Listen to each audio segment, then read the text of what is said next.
우리 하나님 아버지 감사를 드립니다. 새해를 시작하고 오늘 3일밤 예배 첫 시간을 주님께 드립니다. 우리가 주를 예배할 수 있음을 은혜로 생각하며 예배는 곧 하나님께 나아가는 길임을 분명히 알고 우리를 만나주시기 위하여 허락하신 예배이오매 우리 온 성도들이 마음과 정성과 온 힘을 다하여 주 앞에 성실하게 나가게 하옵소서. 순간순간마다 우리를 붙드시는 그 은혜 가운데 우리가 거하기를 원합니다. 어려운 사정과 여러 지칠 수밖에 우리 형편 속에서도 끊임없이 우리를 위하여 기도하시는 예수 그리스도의 그 은혜를 바라보며 우리도 이 시간 주님 앞에 더 가까이 나아가고자 하오니 성령이 우리의 마음과 우리의 모든 생각과 우리의 모든 것들을 온전히 주장하여 주셔서 주님 앞에 합당한 예배자로 서게 하옵소서. 우리 하나님 위로의 은혜를 구합니다. 슬픔을 당한 우리 김영희 사님 가정을 주님이 기억하시고 하나님의 위로의 은혜가 저들 위에 풍성하게 임하게 하옵소서. 오직 하나님만이 기뻐하시는 거룩한 산 제사가 되기를 원하옵고 예수님 이름으로 간절히 기도하옵나이다. 아멘. 우리 찬송합니다. 찬송가 180장 그리고 216장 우리 찬송하겠습니다.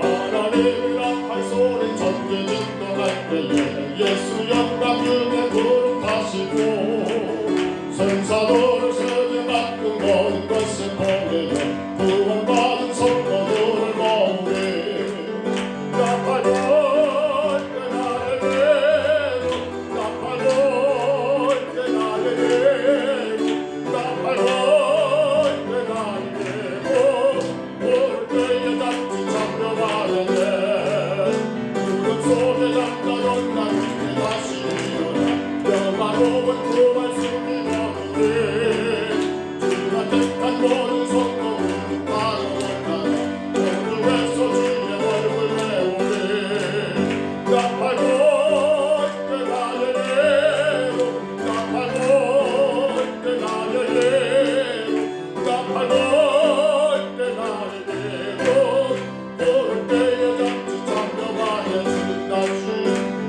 다시 오실 나로 우리 알 수 없이 항상 기도하고 깨어 있어서 뒷목으로 보좌 앞에 우리 나가서 그때까지 참고 기다리자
은혜를 만 가지 보내는 나와 가슴에 내 평생 슬프나 즐거우나 이 몸은 온전히 주님께 바쳐서 주님 맘에 와요 누굴 살게 만 가지 은혜를 만 가지 은혜를 나와 가슴에 내 평생 슬프나 즐거우나 이 몸을 온전히 주님께 바쳐서 주님 맘에 와요 누굴 살겠네 아버지 사랑 내가 노래해 아버지 은혜 내가 노래해 그 사랑 변함없으신 거짓없으신 성실하신 그 사랑 상한 갈대 꺾지 않으시는 꺼져가는 등불 끄지 않는 그 사랑 변함없으신 거짓없으신 성실하신 그 사랑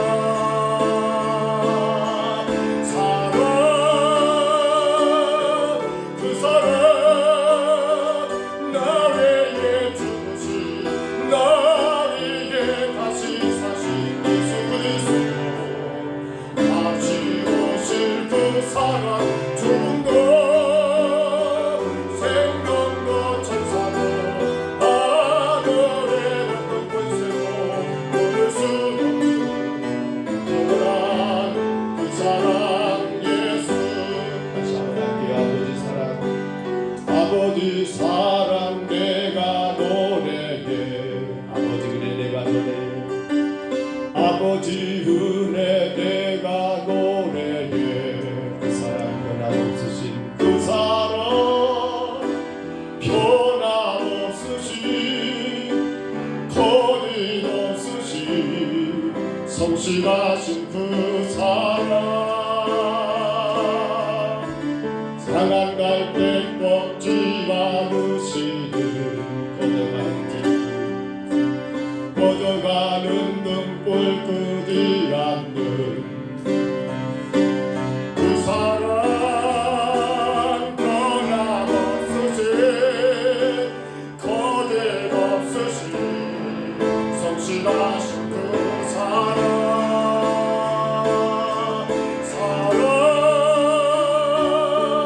그 사랑 나 위에 죽으신 나 위에 다시 사신 예수 그리스도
얼마나 날 부욕해 왔는데 그 사랑 얼마나 크고 놀라운데 그 사랑 얼마나 나를 감격하게 하는데 우리 다시 한번 할게요. 다 표현 못해도 다 표현 못해도 다 표현하리라 다 고백 못해도 나 고백하리라 다 할 수 없어도 나 알아가리라 다 담지 못해도 나 닮아가리라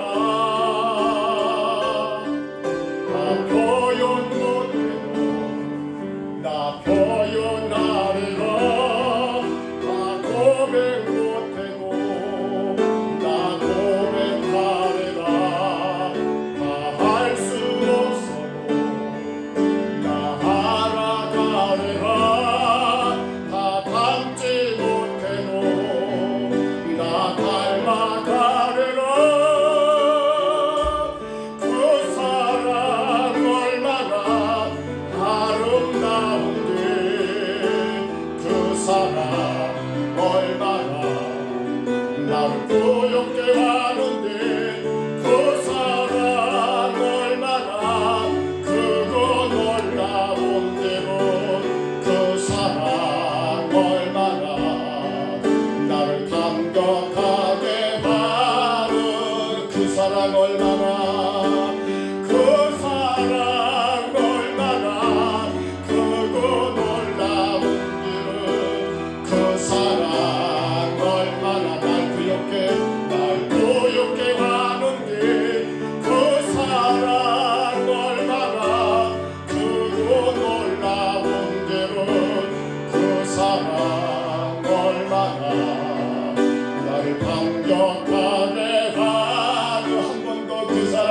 얼마나 그 사랑 얼마나 아름다운데 그 사랑 얼마나 날 부욕해 하는데 그 사랑 얼마나 크고 놀라운데로 그 사랑 얼마나 나를 감격하게 하는데 우리 시간 한번 기도할까요? 우리 하나님 아버지의 사랑을 생각할 때마다 너무나 우리가 부끄럽고 너무나 죄송하고 그 사랑이 얼마나 큰지를 모른 채 그리고 우리가 살고 있지 아니한가를 늘 바라보게 됩니다.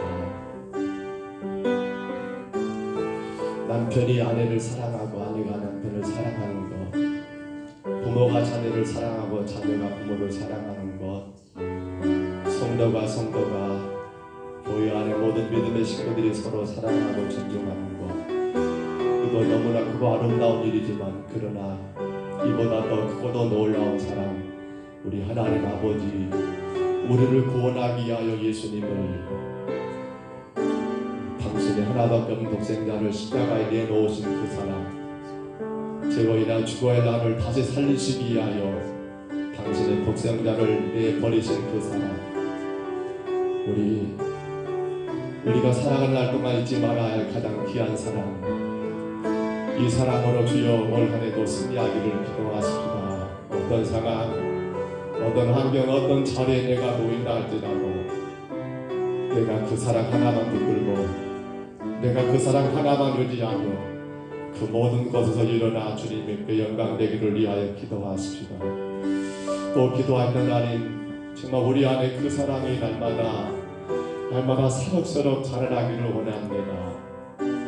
잊어버리고 한번 한 것처럼 그냥 그렇게 지나버리고 주님 우리 삶 가운데 늘 주님의 그 사랑이 우리 안에 싹이 뜨고 늘 자라고 성장하기를 또한 기도하십니다.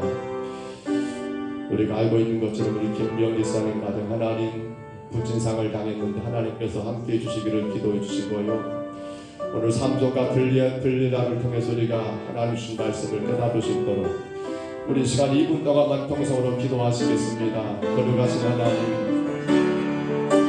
정말 그 사랑이 얼마나 큰지요.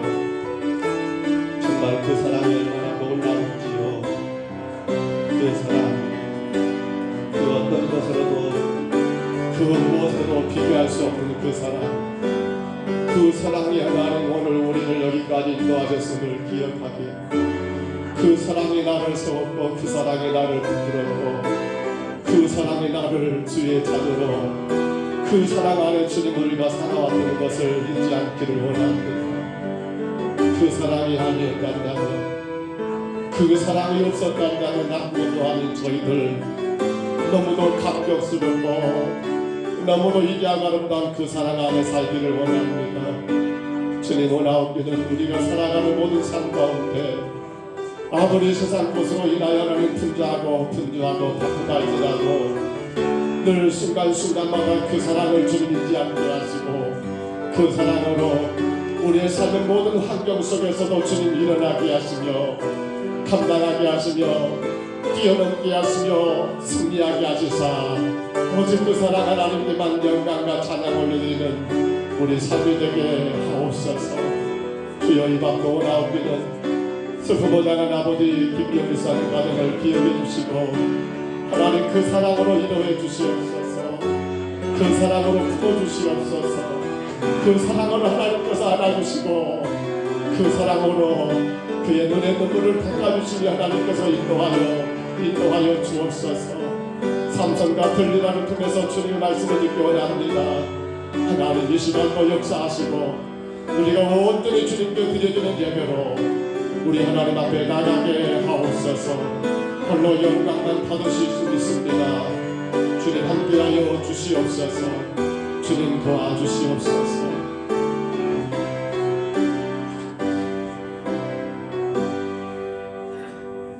우리 하나님 아버지, 그 사랑이 우리를 여기까지 인도하셨으며 그 사랑이 교회와 가정과 우리의 자녀들과 우리의 모든 것들을 주관하심을 감사를 드립니다.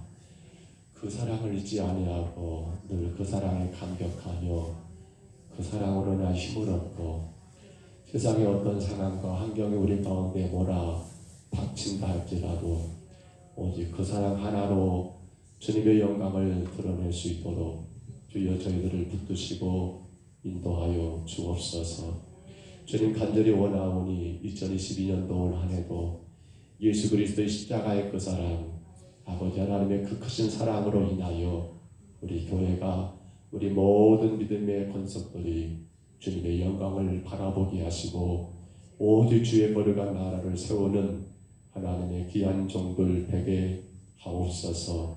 삼손과 들릴라 이들의 만남과 이 모든 사건 속에서 오늘도 주의 음성 듣기를 원합니다.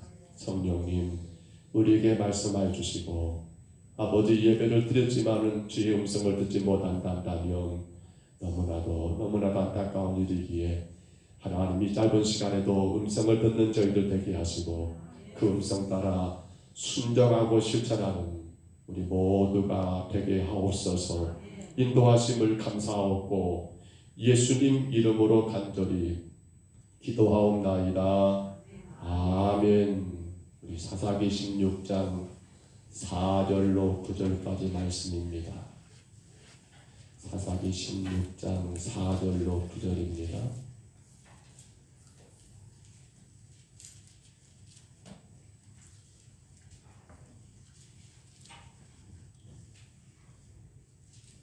사사기 16장 4절로 9절까지 말씀.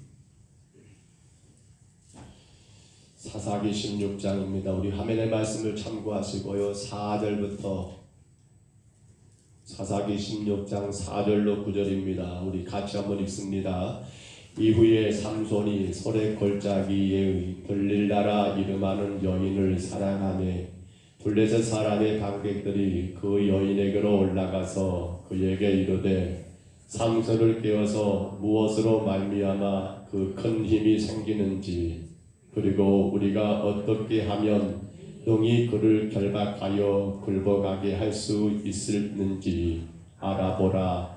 그리하면 우리가 각각 은 1,100개씩을 내게 주리라 하니 설릴라가 삼손에게 말하되 청하건대 당신의 큰 힘이 무엇으로 말미암아 생기며 어떻게 하면 능히 당신을 결박하여 굴복하게 할 수 있는지 내게 말하라 하니 삼손이 그에게 이르되 만일 마르지 아니한 새 활줄 7으로 나를 결박하면 내가 약하여져서 다른 사람과 갚으리라. 블레셋 사람의 방백들이 마르지 아니한 새 활줄 7을 여인에게로 가져오매 그가 그것으로 삼손을 결박하고 이미 사람을 방 안에 매복시켰으므로 삼손에게 말하되 삼손이여 블레셋 사람들이 당신에게 들이닥쳤느니라 하니 삼손이 그 줄들을 끊기를 불탄 삼시를 끄는 같이 하였고 그의 힘의 근원은 알아내지 못하니라. 아멘. 하나님이 우리를 지으실 때 그 본래의 모습은 한마디로 그 자체가 완전하고 완벽했습니다. 그러나 우리 가운데 죄가 들어오면서 인간에게는 누구를 막론하고 어떤 자든 간에 나름의 하나 이상의 약한 점, 이를테면 약점들이 생기게 되었던 거지요. 세상에서 그러므로 완전한 사람은 없습니다. 허물 없는 사람은 없습니다. 누구를 막론하고 다 여기저기 연약하고 또 약점은 누구나 다 가지고 있는 것을 우리는 인정하게 됩니다. 여러분, 우리는 새해를 시작하면서 여러분 자신에게 한번 가만히 물어보셨으면 좋겠어요. 나는 무엇이 가장 약한가? 즉 나의 약점이 무엇인가를 한번 점검해 보셨으면 합니다. 성경에서 등장하는 가룟 유다의 약점은 여러분 뭘까요? 가룟 유다 하면 이 사람은 이게 약점이야. 뭐가요? 돈이겠지요. 그래서 은 30의 예수를 팔아버렸으니까 말입니다. 그런가 하면 또한 성경에 여러분 예수님의 제자 가운데 베드로의 약점을 우리가 한 가지 말을 한다면 우리는 무엇을 말할 수 있습니까? 베드로 말입니다. 베드로 다혈질이죠. 성격이 급한 사람, 대단히 다혈질인 것 같습니다. 그렇다면 오늘 본문에 등장하는 삼손의 약점은 뭐예요, 여러분? 단연코 이성에 대한 문제, 육신의 정욕의 문제를 이기지 못하는 삼손의 모습이 우리 눈에 약점으로 보이고요. 들릴라는 그러면 무엇이 그 인생의 약점일까요? 그를 열렬히 사랑했던 삼손마저도 돈에 의해서 매수당하는 그런 모습을 바라볼 때 이 여인도 돈에 대한 약점이 있는 것을 우리가 보게 됩니다. 그러나 여러분, 모든 사람들, 이 땅에 존재하는 모든 하나님의 피조물들에게는 공이 똑같은 약점이 하나씩 있는 것을 확인하게 됩니다. 어떤 약점이 있습니까? 그건 저도 있고요, 여러분도 있고요. 두루두루 똑같이 가지고 있는 약점인데 뭐가 있을까요? 저랑 여러분이랑 여러분 옆에 계신 분들이랑 같은 약점이 없습니까? 뭐가 있을까요? 글쎄 여러분들이 인정할지 인정 안 할지 모르겠습니다만 그러나 제가 바라볼 때 우리 인간 모두에게는 가장 치명적인 약점입니다. 이것보다 더 무서운 약점이 없는 것 같아요. 가장 치명적인 약점, 그건 바로 나 자신, 자기 자신에 대하여 지나치게 신뢰한다는 거. 나에 대해서, 우리 스스로에 대해서, 나 자신에 대해서 지나치게 나를 믿어버린다는 거예요. 오늘 누가 그러고 있습니까? 삼손의 약점이 여인에 대한 것도 있습니다만 더 큰 문제는 그는 자기 자신을 지나치게 믿어버린 거예요. 누구도 마찬가지예요. 이것을 넘지 못하다 보니까 우리는 종종 삶의 자리에서 실망할 때가 많고 괴로울 때가 많고 왜요? 나를 내가 너무 믿어버리고 내 생각과 내 삶에 대한 것이 옳다라고 인정해버리고 그러다 보니까 정작 하나님의 말씀마저도 귀에 들어오지 아니하고 그것 아닌 것처럼 그렇게 말씀을 시부해버리는 일들이 사실 우리 삶 가운데 많이 있지 않는가 모르겠어요. 정작 옆에 있는 사람들은 이렇게 말을 해요. 야, 저 사람 이 말씀을 통해서 좀 그거 깨달았으면 좋겠다라고 말하는데 정작 자신은 어떻습니까? 그것이 안 들리는 거예요. 왜요? 나를 너무나 신뢰하니까.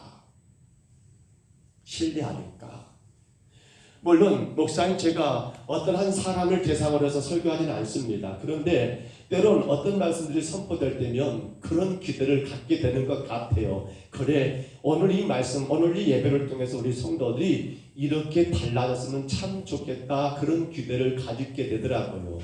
그런데 안타까운 건 우리 그런 말 하죠. 정작 들을 사람은 그것이 안 들려버린 거예요. 왜요? 나를 너무나 지나치게 신뢰해버린다는 거예요. 나는 괜찮아. 나는 그런 거 문제가 아니야. 나는 아니야. 오늘 본문을 보십시다. 삼손의 약점, 자기를 너무 신뢰했지요. 하나님이 그를 사사로 불렀고 그를 나시로 이 땅에 하나님이 태어나게 하셨으니까 그는 그 하나님의 은혜 가운데 그 하나님이 원하시는 것이 무엇인가를 바라보며 나가야 하는데, 근데 삼손은 너무도 자기를 신뢰한 나머지 내가 어떻게든지 우리 민족을 핍박하는 저 블레셋을 치겠노라는 그것만 생각하면서 그들 나라를 들락달락하면서 또 치겠다라는 그 한 가지만 생각하면서 이방의 여인들과 관계를 가져가는 그 모습들, 그리고는 거기서 하나님 주신 그러한 계력을 가지고 블레셋 많은 사람들을 죽이는 그 일들, 여전히 삼손에게는 이 약점, 즉 자기 자신을 지나치게 신뢰해버리는 그 약점을 그는 벗어나지를 못하더라는 겁니다. 그런데 문제는 약점도 약점입니다마는 그 약점을 이용하는 세력들이 있지요. 우리 약점을 누가 이용해 먹습니까? 바로 사탄입니다. 사탄은 성도들의 약점을 이용합니다. 저의 약점을 이용하고요, 여러분 개인의 약점들을 사탄은 교묘하게 이용하고 이용해서 어떻게 만듭니까? 결국에는 하나님과의 관계가 끊어지게 하고 세상의 그 유혹 가운데 빠져서 영원한 멸망의 길로 우리를 끌어내기 위한 사탄의 그러한 작전은 무엇을 통해서 들어옵니까? 우리의 약점을 통해서 사탄이 들어온다는 사실입니다. 자, 보실까요? 오늘 본문에 보시면 여러분, 그러한 사탄이 이 삼손의 약점을 통해서 치고 들어옵니다. 그중 첫 번째가 우리 4절 한번 같이 볼까요? 본문 4절 한번 봐봅니다. 4절 말씀 같이 한번 읽습니다. 후에 삼손이 손에 걸작이의 들릴라라 이름하는 여인을 사랑하매. 아멘. 이후라는 말은 우리가 이 사사기 16장 1절로 3절의 말씀 가운데서 이미 보았습니다. 삼손의 여인, 몇 번째 여인이요? 세 번째 여인 누구였습니까? 이름은 없습니다만 그러나 가사에 사는 한 기생이었다는 것만 16장 1절에서 우리가 보았지요. 거기에 들어간 걸 보았던 블레셋 사람들이 여기저기서 와가지고 성문을 내복하고 빙 들러 진을 쳤지만, 근데 삼손은 밤중에 일어나가지고 그 성문의 문짝을 뜯어내버리고 기둥을 뽑아버리고 그걸 들고 그 엄청난 거리를 가사에서 어디까지요? 바로 헤브론까지 여러분 도망갔던, 아니 당당하게 그곳을 빠져나갔던 그러한 삼손의 사건을 여러분 블레셋 사람들은 두 눈 똑똑히 뜨면서 그냥 볼 수밖에 없었던 거예요. 잡았다. 이제 기생의 집에 들어갔으니까 우리가 새벽까지 좀 기다리자. 그리고 새벽이 되었을 때 그 삼손을 우리가 급하게 급습하자라고 그렇게 썼는데 그것이 아무런 의미가 없이 끝나버린 거예요. 바로 오늘 4절 말씀 이후는 이 사건 후입니다. 세 번째 여인이요, 삼손의 첫 번째 여인 누구라고요? 그의 어머니. 두 번째 여인은요, 딥나의 여인. 세 번째는요, 가사의 기생입니다. 그리고 오늘 네 번째 여인 누굽니까? 바로 설의골짜기에 들릴라인데, 근데 여기 설의골짜기라고 하는 것은요 무엇을 의미하고 하냐면, 설액이라는 이 골짜기는 그 당시 포도나무를 가장 잘 재배한 지역이었다 합니다. 포도나무가 잘 재배된 지역. 그래서 포도주의 주산지가 소래골짜기라는 거예요. 너무 좋은 땅이에요. 이스라엘 백성들에게도 포도주는 필요한 양식 가운데 하나였으니까 그 눈에 볼 때 괜찮았던 거예요. 근데 문제는 거기에 누가 있습니까? 들릴라가 있습니다. 들릴라 이름의 뜻이요, 예배하는 자라는 뜻을 가지고 있습니다. 그런데 또 이런 뜻도 있어요. 바로 죄송한 말입니다만 유혹하는 여자, 홀리는 여자. 그러니까 삼손이 지금 4절의 말씀처럼 소래골짜기의 들릴라라 이름하는 여인을 사랑하게 된 이 사건들은요, 겉으로 보아서는 예배자의 모습으로 있던 그러한 들릴라지만 그러나 그 속은 뭡니까? 속이는 자, 바로 남자를 홀리는 그러한 여인이었던 거예요. 삼손이 한 번, 두 번 그 소래골짜기 가가지고 포도 열매를 먹게 되고 그 가운데 그 여인이 눈에 들어왔고 그 여인이 예배자인 줄 알고 그 여인이 괜찮은 줄 알고 그렇게 만남을 가졌는데 알고 보니까 이 모든 것은 누구의 속임수였단 말입니까? 사탄의 속임수였다는 거예요. 왜요? 삼손이 자기 약점을 인정하지 않은 겁니다. 가장 어리석은 나 자신에 대하여 내가 늘 나를 돌아보면서 내가 늘 나를 주의 말씀으로 채찍하면서 나를 더 하나님의 뜻에 맞게끔 살아가도록 그렇게 연단을 시켜야 하는데 삼손은 자기를 믿어버린 거예요. 그걸 사탄은 역이용했죠. 그리고는 속임수라고 하는 하나의 도구를 가지고 삼손으로 하여금 이 들릴라라는 여인에게 푹 빠져버리게 만들어버린 게 바로 사탄이 삼손을 통해서 행한 바로 속임수였다는 겁니다. 여러분, 우리는 이러한 일들을 많이 겪지 않는가 모르겠습니다. 사탄은요, 교묘하게 우리를 속입니다. 속여버려요. 여러분 아시는 것처럼 왜 하와가 선악과를 따먹었습니까? 사탄이 그를 속여버렸지요. 뭐라겠습니까? 먹어봐 괜찮아질 거야. 맞습니다. 먹은 것 그 자체가 뭐가 문제입니까? 그런데 그 순간 이것이 뭐가 되는 거예요? 하나님과 이 여인과 하나님과 그리고 아담과 하와의 모든 관계가 끊어져 버리고 이것이 결국 그들 인생의 저주가 되는데 사탄은 절대로 그렇게 말하지 않습니다. 되려 너희들이 그걸 먹는 날에는 너희들이 하나님과 같이 될 것 같으니까 하나님 먹지 마라 한 거야. 그렇습니까? 성경은 그렇게 말하지 않죠. 반드시 죽는다고 했습니다.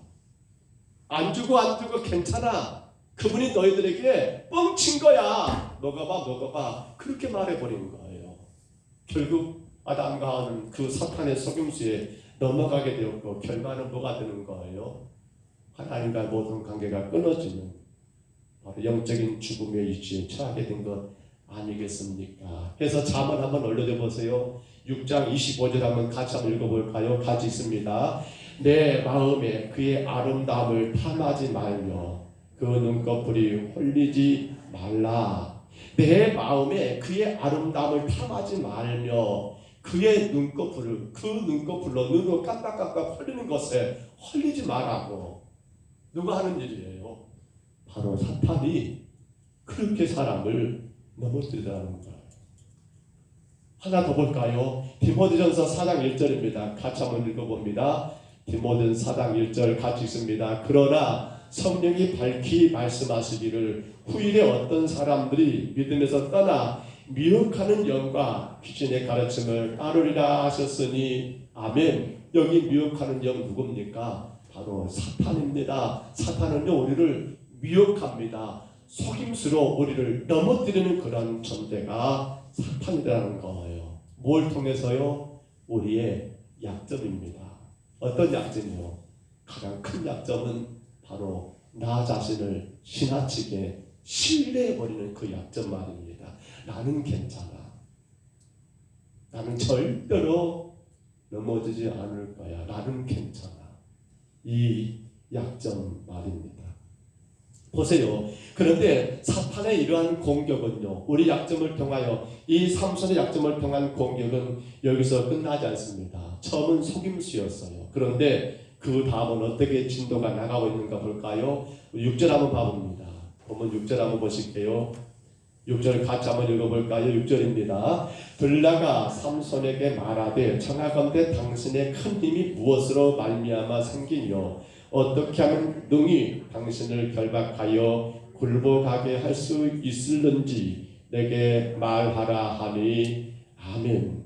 지금 들라가 이제 삼손의 곁에서 그렇게 삼손을 유혹하면서 말하는 거예요. 근데 이 말이 조금 도가 지나친 것 같습니다. 이건 지금 대놓고 내가 당신을 어떻게 하면 결박해서 당신을 넘기겠냐라고 이거 지금 대놓고 그렇게 문제를 제시하고 있는 것 같아요. 근데 여러분 이게 지금 어느 한 시간적인 사건 가운데 어느 한 순간에 이루어지는 일은 아닐 거라 생각을 합니다. 몇 번의 만남이 있었겠지요.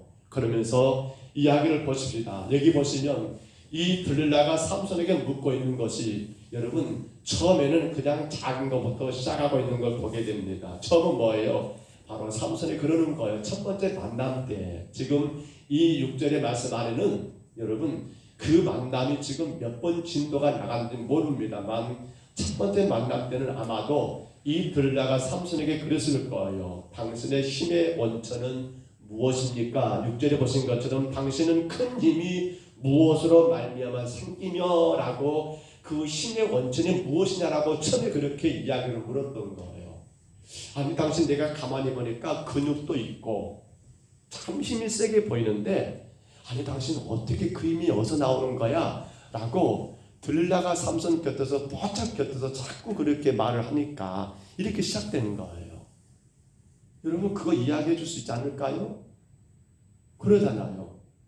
한눈에 반해가지고 툭 빠져버린 삼손이 여러분 그 여인 들릴라가 옆에서 뽀짝뽀짝 자꾸 묻는 거예요. 삼손 당신 근육 한번 보여줘봐. 보이니까 아주 근육이 빵빵합니다. 삼손 당신 힘이 세게 생기는데 그 힘 어떻게 생기는 거예요? 라고 물어볼 때 아니 그걸 왜 대답 못하겠습니까? 말할 수 있겠지요. 근데 거기서 끝나지 않습니다. 그 다음에 뭐가 또 진도가 나가는 거예요? 그 다음에는 이제 힘의 원천만 묻는 게 아니라 봐보십시다. 6절에 뭐라고요? 어떻게 하면 능히 당신을 결박할 수 있어? 여기는 지금 시간이 많이 흘렀다고 볼 수 있겠죠? 처음에는 힘의 원천을 물었다가 이제 조금 관계가 형성이 되고 마음이 조금 놓인 것 같고 그러니까 이제는 장난삼아서만 물었던 것 같아요. 삼손 어떻게 하면 당신을 우리가 제압할 수 있어? 라고 그렇게 물었던 들릴라. 근데 그게 다가 아니라 또 뭘 말합니까? 결박하며 마지막 뭐라고요? 굴복하게 할 수 있겠는가라고 하는 거. 굴복입니다. 이건 이제 뭘 말하는 거예요? 완전히 결박해서 그를 곤고하게 그를 어려운 가운데 처하게 할 수 있는 방법이 무엇인가를 묻고 있는 이게 지금 누구 역할입니까? 사탄이 우리 인간의 약점을 가지고 집요하게 파고 들어오는 그런 여러분 무서운 사탄의 유혹이 들어가는 겁니다. 처음에 힘의 원천을 물었을 때 삼손은 그냥 쉽게 생각했을 겁니다. 그리고 내가 워낙 힘이 세니까 나를 꾹꾹 묶어보고 싶다고 그래 이런저런 방법이 있어라고 그것도 그냥 넘겨둔가 모르겠습니다. 그런데 어떻게 돼버린 거예요? 어느 순간부터는 이제 그녀에게 푹 빠져고 나니까 다음 계속해서 묶고 있는 그 질문들이 삼손에게는 전혀 이상하게 들려오지 않은 거예요. 왜? 이미 그녀에게 들라에게 넘어가버린 빠져버린 여러분 그런 사랑의 노예가 돼버린 그런 삼손은 더 이상 그 들라가 물었던 질문들이 그에게는 이상하게 들려온 게 아니라 그것마저도 어떻게 들리는 겁니까? 자기를 사랑하는 그런 사랑의 노래로 들려오더라는 사실입니다. 이것이 바로 사탄이 행하는 너무도 무섭고 무서운 일이 아닐 수가 없더라는 거예요. 왜 우리 어른들이 바늘도둑이 소도둑됐다고 했을까요? 그렇지요. 처음에는 아이고 뭐 이거 작은 거 이거 별것 아닌 거 가다가 떨어졌으니까 아니면 배고프니까 하나 그렇게 가져갈 수 있는 거 사람들이 볼 때 그래 참 귀여운 애가 너무 배고팠는가 보다라고 이렇게 넘어갈 수 있거라고 생각했지만 근데 그것이 나중에는 뭐가 돼버린 겁니까? 소도둑이 돼버린다는 거. 뭘 말하는 거예요? 사탄은 우리 인간의 약점을 그렇게 점점 더 크게 이용하고 그로 인하여 우리를 여러분 무너지게 한다는 사실입니다. 그래서 성도는 여러분 처음부터 그 시작이 바라야 합니다. 우리는 분명코 긴 것과 아닌 것을 여러분 구분해야 합니다. 정말 우리가 조심할 거예요. 믿음의 사람들은 구원받은 성도들은요 정말로 하나님 보실 때 무엇이 옳고 그른가를 판단해 보고 어느 정도 양보해 버리고 어느 정도 여러분 그렇게 허용해 버린 것은 결국은 뭐가 되는 거예요? 나의 모든 것이 다 포기되는 그러한 결과까지 오게 된다는 거예요. 아닌 것은 아니어야 합니다. 서운할 수 있습니다. 아니 목사님 어찌 그런 것까지 그렇게 뭐라 하십니까? 서운할 수 있습니다. 그런데 그 작은 것 하나 양보해버린 그 작은 것 하나 내가 그냥 그렇게 인간적인 면으로 이해해버리고 넘어가버린 그 작은 것 하나가 결국에는 삶수를 어떻게 만드는 거예요? 꽁꽁 결박하여 블레 사람들에게 팔아넘기는 그러한 결과를 만들더라는 거예요. 시편 기자 다윗이요 시편 1편입니다. 올려줘 보세요. 1절 2절 다 아시죠? 시편 1편 1절 2절 우리 같이 한번 있습니다. 복 있는 사람은 악인의 꾀를 쫓지 아니하며 죄인의 길에 서지 아니하며 오만한 자들의 자리에 앉지 아니하고 오직 여호와 율법을 즐거워하여 그 율법을 주야로 묵상하는 자로다. 아멘. 복 있는 사람들은요 처음부터 내가 앉을 자리인가 앉지 말아야 할 자리인가 내가 가야 할 자리인가 가지 말아야 할 자리인가 처음부터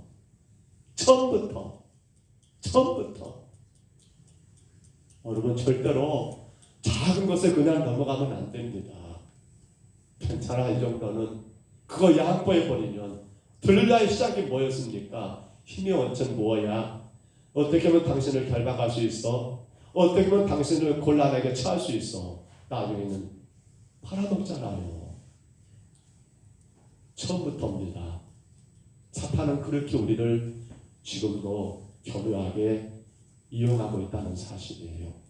자 마지막 하나만 더 볼까요? 우리 7절 8절 같이 봅니다. 보면 7절 8절 말씀 같이 볼까요? 7절 8절 같이 한번 있습니다. 삼손이 그에게 이르되 만일 마르지 아니한 새 활줄 7으로 나를 결박하면 내가 약해져서 다른 사람과 같으리라.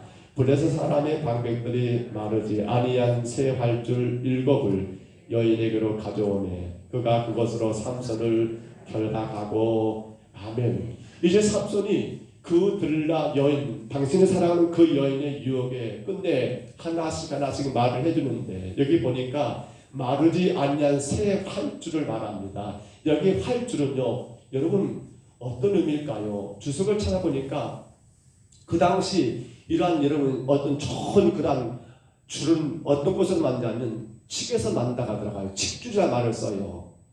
칡 언제쯤입니까? 1월달쯤 칡을 캔가요? 겨울 끝판이나 그렇게 우리 어렸을 때 보면 칡캐러 많이 다녔던 기억이 납니다. 지금은 캔가 모르겠어요. 그때는 칡도 푹 많이 먹었는데요. 껌이라고 씹으면 씹을수록 나오다가 끝내는 찌고 찌긴 그 나머지 그 뭡니까? 그것을 하나의 섬유줄이죠. 지금 여기 말하는 여러분 그 활줄은 거기서 뽑아온 칡에서 여러분 그렇게 빼고 그 뭡니까? 닭껍질들 다 빼고 나서 거기 나온 그 섬유줄을 엮은 것을 바로 활줄이라고 말을 한답니다. 굉장히 강하대요. 잘 끊어지지 않는 그러한 여러분 그러한 줄이라는 거예요. 칡을 바로 그 줄을 그 칡을 재료로 해서 만든 여러분 그 끈으로 삼손을 묶는 겁니다. 근데 여기 보십시오. 어떤 끈입니까? 마르지 아니한 여러분 새 활줄 7입니다. 마르지 아니했다. 사실은 마르지 않은 것은 사실 약할 수가 있어요. 완전히 말라가지고 거기 안에서 더 끈끈해지면 좋은데 그러니까 이건 지금 뭘 말한가 하면 만드는 공정 그 과정을 속에서 뭐가 생략돼 버린 겁니까? 이것이 절차에 따라서 그렇게 마르고 거기서 빼고 빼서 만들어야 하는데 성급하게 지금 마르지 아니한 그러한 줄을 쓴다라고 그렇게 말을 하고 있더라는 겁니다. 그리고 몇 줄입니까? 7줄입니다. 7이라는 수는 완전수를 말합니다. 좋은 쪽에 7이면 너무 좋겠지만 안 좋은 쪽에 7이면 너무 나쁘다는 걸 의미하지 않겠습니까? 그러니까 사탄이 지금 삼손에게 뭘 요구한 거면요, 그의 자신이 성급하게 일들을 행하게 이렇게 자꾸만 그를 몰아넣고 있더라는 겁니다. 여러분, 너무 급해요. 사실은 말씀을 정리하면서 제 자신도 생각해 봅니다. 참 성격이 급해서 좋을 건 없는데, 근데 이상하게 그렇게 급하게 되어버린 것 같아요. 빨리 해야 하고, 빨리 먹어야 하고, 빨리 가야 하고, 빨리 그 어떤 것들을 이루어야 하고. 그런데 사탄은 바로 이 삼손의 성급함을 이용해서 무기 삼아서 그를 넘어뜨릴 음모를 꾸미고 있더라는 거지요. 바로 삼손의 성급함입니다. 성급함. 다윗에게는 많은 아내가 있었고 또 많은 왕자들이 있었습니다. 그런데 다윗에게 이 아도니아라는 그런 왕자가 있는데요. 이 아도니아는 여러분 다윗이 낳은 네 번째 아들입니다. 서열상으로는 다윗의 뒤를 이어 왕이 될 만한 서열은 아니었습니다. 그런데 놀랍게도 이 다윗에게 큰 아들이었던 암논이 다말 사건에 의해서 압살롬이라는 그러한 배다른 형제에 의해서 피살을 당하지요. 그게 큰아들 바로 암논입니다. 그런가 하면 둘째 아들 압살롬은요, 다윗을 반역하다가 다윗의 군대 대장이었던 요압 장관에게 죽임을 당했고요. 그리고 다윗 세 번째 아들이었던 길르압은 어려서 그렇게 죽게 되었고, 생각지도 못하게 네 번째 아들인 아도니아가 당신이 왕위 계승 서열 1위가 된 거예요. 그런데 이런 아도니아가 너무 급했습니다. 열왕기상 1장 5절 한번 봐볼까요? 열왕기상 1장 5절입니다. 거기 보시면 아도니아 급한 게 나옵니다. 열왕기상 1장 5절 한번 올려주시고요. 같이 한번 읽을까요? 그때 핫깃의 아들 아도니아가 스스로 높여서 이르기를 내가 왕이 되리라 하고 자기를 위하여 병거와 기병과 호위병 50명을 준비하니 아멘.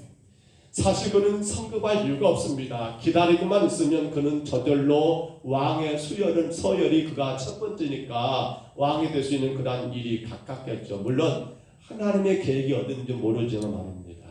여기서는 말이에요. 근데 아도니아는 너무 성급했습니다. 성급해서 내가 왕이 되겠다라고 이렇게 설친 거예요. 그게 나중에는 왕 다윗이 아도니아가 아닌 솔로몬을 왕으로 세워버렸고, 아도니아는 근데 솔로몬에 의해서 그렇게 죽임을 당하는 꼴을 맞이하게 되더라는 거예요. 뭐 때문에 그럽니까? 성급함 때문입니다.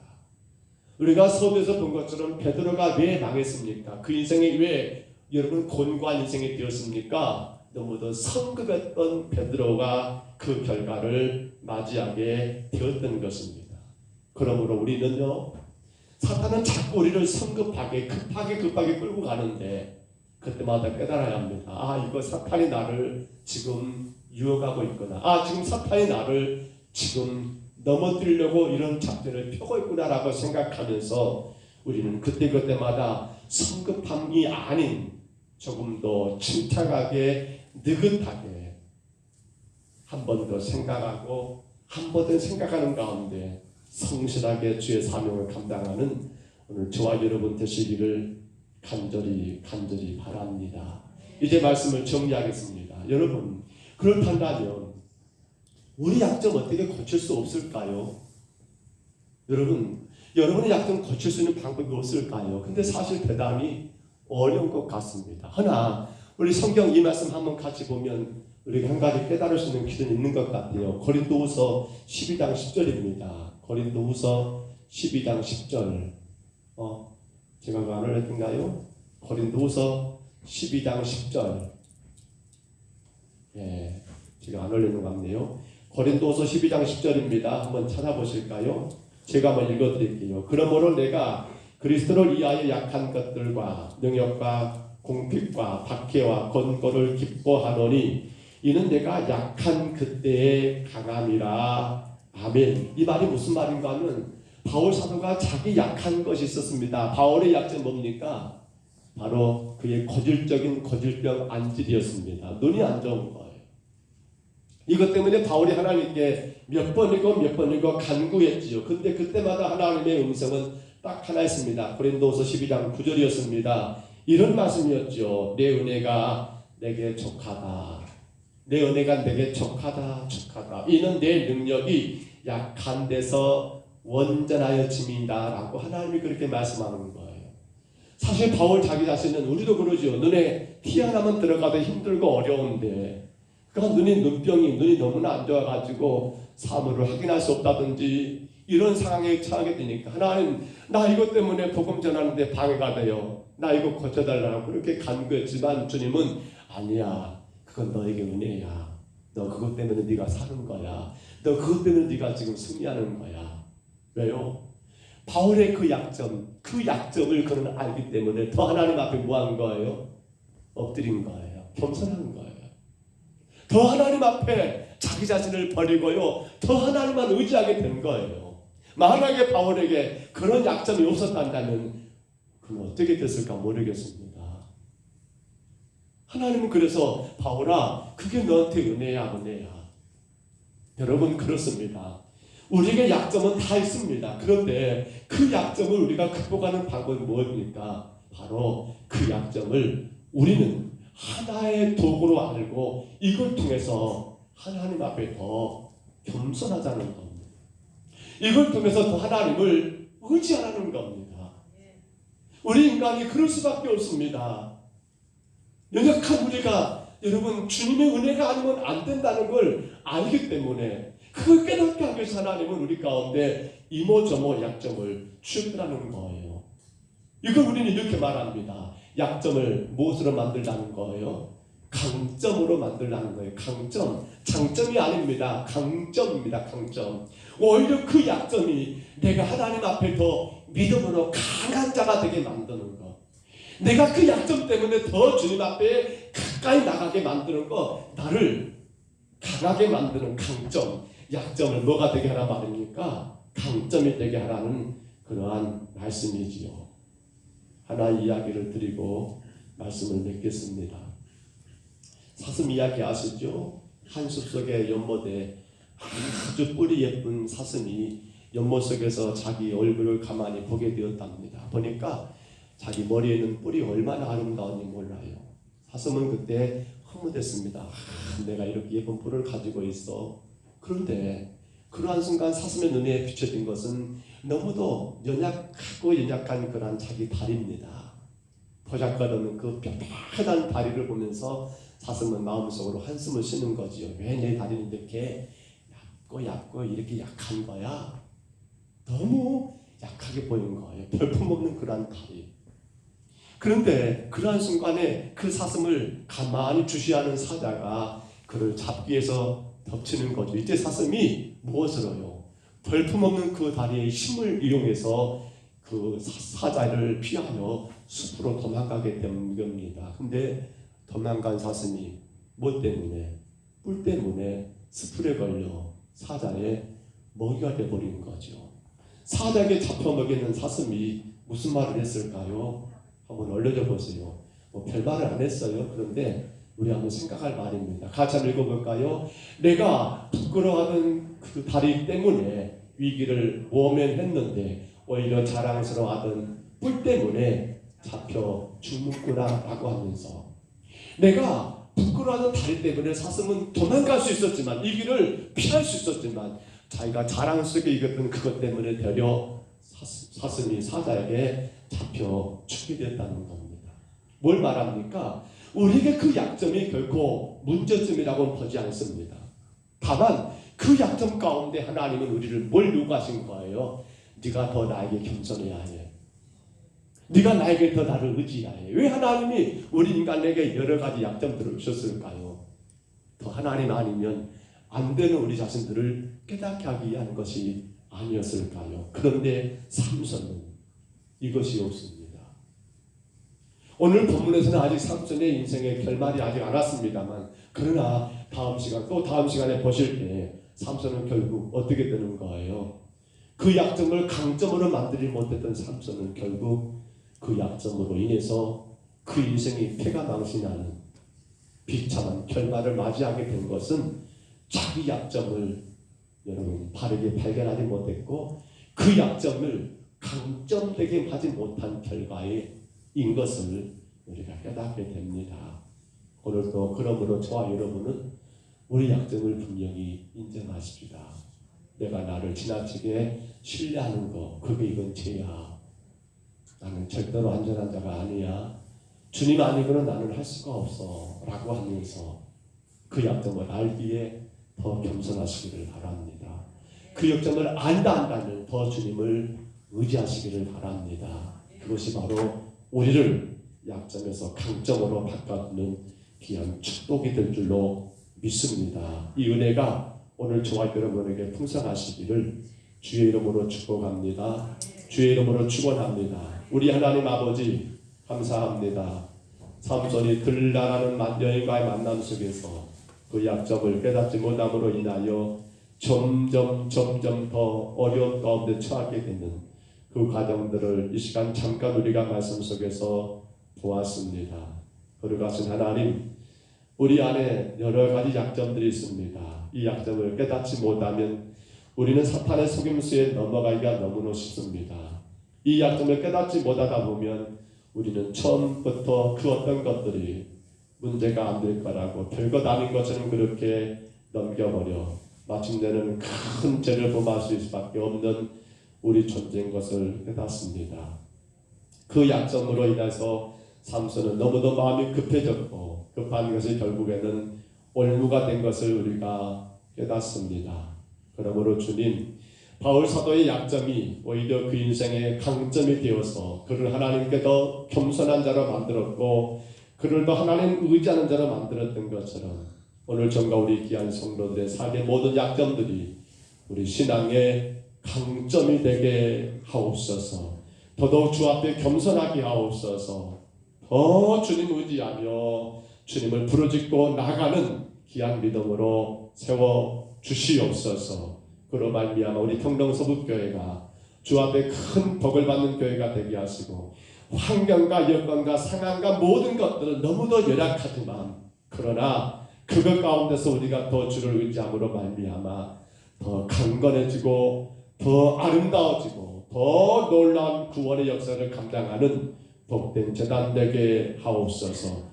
올 한해도 하나님께서 우리 가정들을 아버지 하나님 복되게 세워주실 줄 믿사옵고 예수님 이름으로 간절히 기도하옵나이다.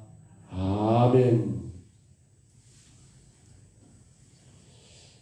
예배 전에 광고를 드린 것처럼 김미영 집사님 친정 아버님이 아마 감리교 같습니다. 권사라고 그렇게 직분이 쓰여서 카톡에 걸 보니까 감리교 같습니다. 오늘 오후에 소천하셔서 이제 내일 모레 8일이겠죠. 내일 11시에 입관한다고 하는 것 보니까 일들을 빨리 이렇게 진행하는 것 같습니다. 교회에서는 시간들을 맞추기가 어려워서 장로님들과 저는 내일 10시에 교회에서 출발할 계획입니다. 코로나 때문에 많이 가는 것도 어렵습니다만 그래도 꼭 동행해야겠다고 생각되는 분들이 있으시다면 교회에서 10시에 출발할 계획이니까요. 그렇게 하시기를 바라고 코로나로 인해서 많이 가고 오고가 어렵습니다. 그리고 강주가 아니라 익산이기 때문에 조금 어려움이 있는데요. 성도들은 각자가 그렇게 한번 좀 이로해 주시면 좋겠습니다. 전화를 통해서 카톡을 통해서 그렇게 더 위로가 됐으면 좋겠고요. 성도의 가정이 어려울 때에 우리가 그 어려움과 아픔을 같이 느끼면서 더 큰 위로가 되고 주 안에서 큰 힘이 될 수 있도록 그러한 격려 위로를 우리가 많이 베풀었으면 합니다. 기억해 주시기를 바랍니다. 내일 교회에서는 10시에 다녀올 계획입니다. 아울러 주보에 광고로 나온 것처럼 1월 21일 금요일입니다. 밤 9시가 강물 예배인데 그때는 우리가 지난 가을이었던가요? 여름이었던가요? 한 것처럼 밤 8시에 그렇게 시작할 계획입니다. 신년 부흥성에 21일 금요일 밤 8시, 28일 금요일 밤 8시 두 번입니다. 21일 금요일 밤 8시에는 성경중앙교회를 담임하시는 김정일 목사님이 오셔서 말씀을 전하실 거고요. 28일 금요일 밤에는 호남노예 노예당을 역임했던 김범택 목사님이라고 참 귀한 분들이 오셔서 우리에게 귀한 말씀을 주실 겁니다. 품고 기도해 주시고요. 성경중앙 김정열 목사님, 강주 은평교회 호남노예입니다. 은평교회 김범택 목사님 두 분의 강사님들을 위해서 우리가 힘써 기도하는 가운데 21일, 28일 두 번밖에 아닙니다. 새벽하고 밤하고 오전하고 이런 부흥회가 아니라 금요일 밤에 두 번 하는 성이니까요.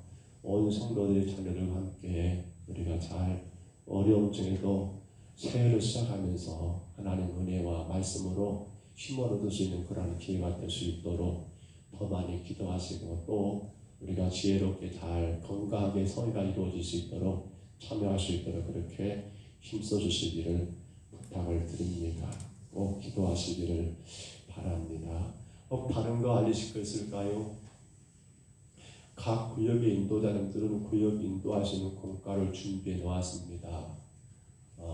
교회가 공과가 필요한 분들은 공과를 가져가시면 됩니다. 뒤에 안내서 자리에 올려놨으니까요. 그렇게 참고하시면 되겠습니다.